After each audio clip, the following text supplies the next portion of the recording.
Hello my dear students, so welcome back. I hope you all are fine. तो आज हम करने वाले क्लास 6 to 8 की वर्कशीट नंबर 626। ठीक है बच्चों, डेट क्या है हमारी 17 फरवरी। विद्यार्थी का नाम है, आपका नाम आएगा, कक्षा अध्यापक में आपके टीचर का।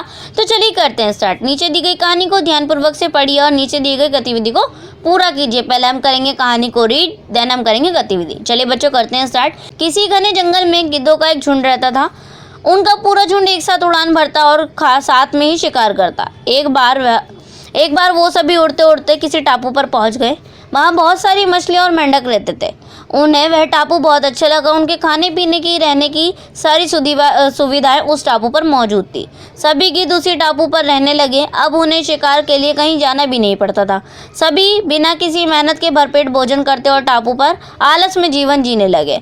उसी झुंड में एक बूढ़ा गिद्ध भी रहता था। वो अपने साथियों को आलस भरी दशा देखकर उसे चिंता होने लगी। वह गिद्धों को कई बार चेतावनी भी देता कि मित्रों, हमें फिर से शिकार के लिए उड़ान भरनी चाहिए ताकि हम अपनी शिकार करने की कला को मजबूत बनाए रखें। ठीक है, अगर ऐसे ही आलस करेंगे तो एक दिन हम शिकार करना भूल जाएंगे। इसलिए हमें जल्दी ही उसी पुराने जंगल में वापस जाना चाहिए। उस बूढ़े गिद्ध की सलाह सुनकर सभी गिद्ध हंसने लगे और यह कहकर मजाक उड़ाने लगे कि यह हमारे आरामदायक जीवन छोड़कर जाने की सलाह दे रहे हैं। इस प्रकार शेर गिद्धों के झुंड ने उस टापू से जाने से मना कर दिया। इसके बाद वह बूढ़ा गिद्ध अकेले ही वापस जंगल में लौट गया। कुछ दिन बाद उस बूढ़े गिद्ध ने सोचा कि बहुत समय हो गया, चलो टापू पर जाता हूँ और वहाँ अपने साथियों से मिलकर आता हूँ।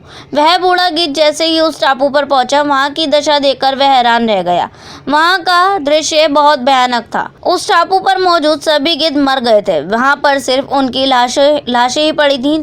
तभी उसे कोने में एक घायल गिद्ध दिखाई दिया। वह उसके पास गया और वह वहाँ की दशा के बारे में पूछा। उसने बताया कि पहले तो हम बिना मेहनत के भरपेट भोजन करते रहे, किंतु समय बीतने के साथ इस टापू पर मछलियाँ और मेंढक कम होने लगे। धीरे धीरे वह भोजन समाप्त हो गया।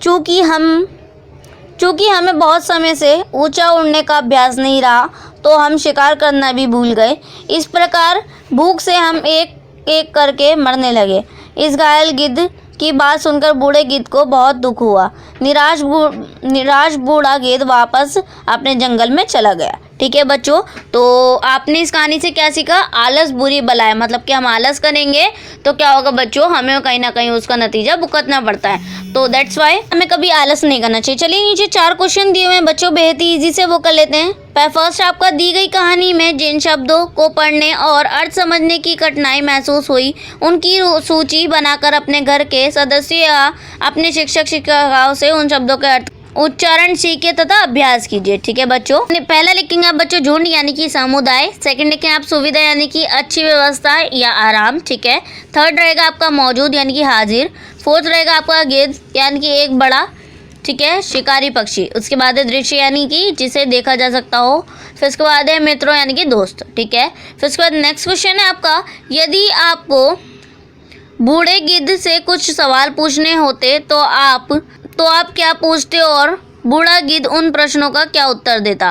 कोई 3 सवाल बताइए, इनका उत्तर भी लिखिए। ठीक है बच्चों, तो आप पहला लिख देंगे बूढ़े गिद्ध तुम इतना आरामदायक जीवन छोड़कर क्यों चले गए?